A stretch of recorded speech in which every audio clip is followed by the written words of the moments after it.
بسم اللہ الرحمن الرحیم۔ ماہ رجب کا مہینہ چل رہا ہے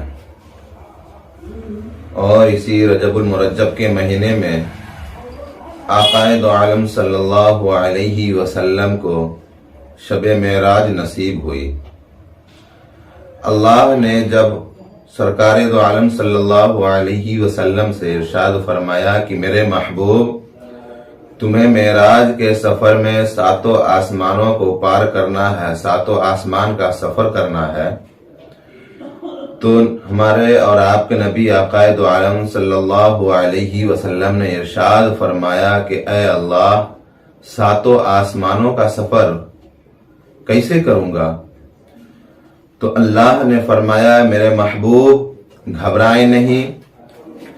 ہم نے آپ کے لیے ہر ایک آسمان پر ایک نبی کو مقرر کر رکھا ہے، یعنی کہ آپ کے انتظار میں سارے آسمانوں پر ایک ایک نبی منتظر ہیں۔ بہرکیف آقا دو عالم صلی اللہ علیہ وسلم جب معراج کی سفر میں نکلتے ہیں، معراج کے سفر کو شروع کرتے ہیں اور پہلے آسمان پر پہنچتے ہیں تو وہاں حضرت آدم علیہ نبینا علیہ السلام سے ملاقات ہوتی ہے۔ اس کے بعد دوسرے آسمان پر جب پہنچتے ہیں تو حضرت عیسیٰ علیہ السلام سے ملاقات ہوتی ہے، اور تیسرے آسمان پر جب پہنچتے ہیں تو حضرت یوسف علیہ نبینا علیہ السلام سے ملاقات ہوتی ہے۔ چوتھے آسمان پر جب پہنچتے ہیں تو حضرت ادریس علیہ السلام سے ملاقات ہوتی ہے، اور پانچویں آسمان پر جب پہنچتے ہیں تو حضرت ہارون علیہ نبینا علیہ السلام سے ملاقات ہوتی ہے۔ چھٹے آسمان پر جب پہنچے تو حضرت موسیٰ علیہ نبینا علیہ السلام سے ملے، اور سب سے آخری آسمان یعنی ساتویں آسمان پر جب پہنچے تو حضرت ابراہیم علیہ نبینا علیہ السلام سے ملاقات ہوئی۔ یعنی کہ پھر سے سن لے، سب سے پہلے حضرت آدم علیہ نبینا علیہ السلام سے پہلے آسمان پر ملاقات ہوئی، دوسرے آسمان پر حضرت عیسیٰ علیہ نبینا علیہ السلام سے ملاقات ہوئی، تیسرے آسمان پر حضرت یوسف علیہ نبینا علیہ السلام سے ملاقات ہوئی، چوتھے آسمان پر حضرت ادریس علیہ نبینا علیہ السلام سے ملاقات ہوئی، پانچویں آسمان پر حضرت ہارون علیہ نبینا علیہ السلام سے ملاقات ہوئی، چھٹے آسمان پر حضرت موسیٰ علیہ نبینا علیہ السلام سے ملاقات ہوئی، اور ساتویں آسمان پر حضرت ابراہیم علیہ السلام سے ملے۔ اس کے بعد اللہ کے نبی سرکار دو عالم صلی اللہ علیہ وسلم آٹھوں جنت کو پار کرتے ہوئے پہنچ گئے اللہ کے عرش پر۔ اللہ کے عرش پر جو ہی اللہ کے نبی پہنچے تو اللہ رب العزت نے فرمایا اے نبی، اے میرے محبوب، آپ آ گئے، آپ سن لیجئے کہ میرے عرش پر نہ آپ سے پہلے کوئی آیا نہ آپ کے بعد کوئی آیا، آپ آنے والے اکیلے واحد ہیں جنہوں نے اللہ کے عرش کو دیکھا اور اللہ کے عرش پر گئے۔ اس کے بعد بہت ساری باتیں ہوئی اللہ رب العالمین اور آقا دو عالم صلی اللہ علیہ وسلم کے درمیان، لیکن وہاں جو کچھ باتیں ہوئیں جو اللہ نے اپنے رسول کو بتایا اور رسول اللہ نے اللہ سے کچھ سوال کیے، ان سوالوں کو میں آپ کے سامنے ظاہر کر دوں کہ ہمارے اور آپ کے نبی آقا دو عالم صلی اللہ علیہ وسلم جب عرش پر گئے تو رسول اللہ نے اللہ سے کہا کہ اے اللہ رب العالمین، آپ نے مجھے عرش پر بلایا تو میں آپ سے 5 سوال کرنا چاہتا ہوں۔ اللہ نے کہا میرے محبوب آج تو سوال کرتا جا، تیرا رب تجھے جواب دیتا رہے گا۔ آقا دو عالم صلی اللہ علیہ وسلم نے ارشاد فرمایا کہ اے اللہ، پہلا سوال کر رہے ہیں کہ اے اللہ، آپ نے ایک نبی کو دنیا میں بھیجا جس کا نام حضرت ابراہیم ہے، اے اللہ آپ نے اسے انعام میں کیا دیا؟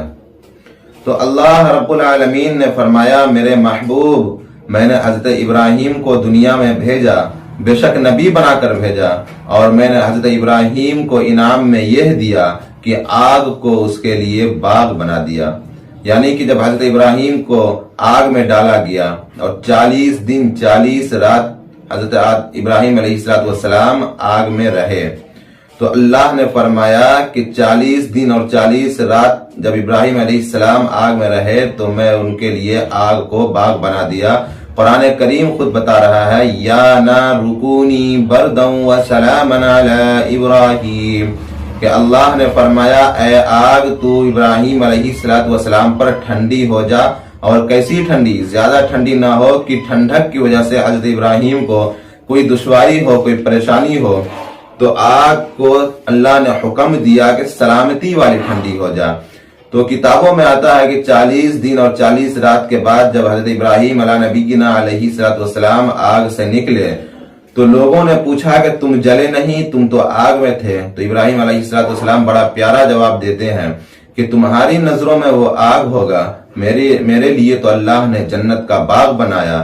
اور کتابوں میں یہ بھی ملتا ہے کہ حضرت ابراہیم پہلے تو خوبصورت تھے ہی، آگ سے نکلنے کے بعد اور خوبصورت ہو گئے۔ بحر کہف تو اللہ سے جب رسول اللہ نے پہلا سوال کیا تو پہلے سوال کا جواب اللہ نے یہ دیا کہ میں نے ابراہیم کے لیے آگ کو باغ بنا دیا۔ اب دوسرا سوال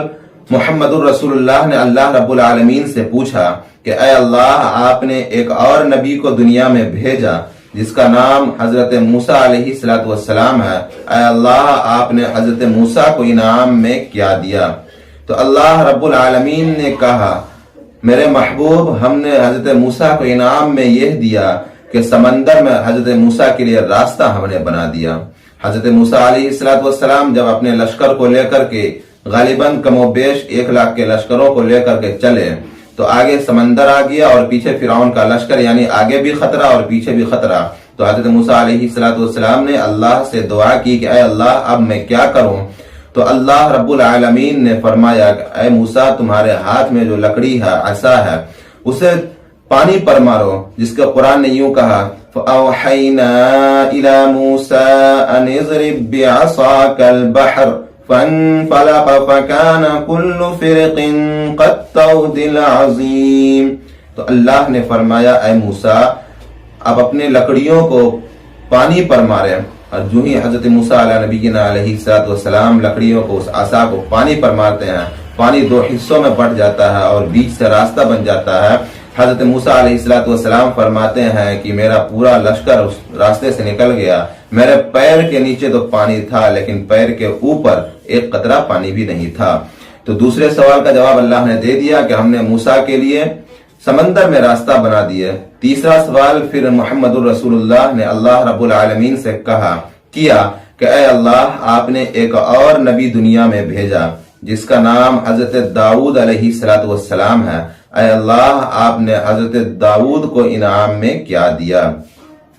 تو اللہ رب العالمین نے جواب دیا میرے محبوب، ہم نے داؤد کو 2 بڑے بڑے انعام دیے۔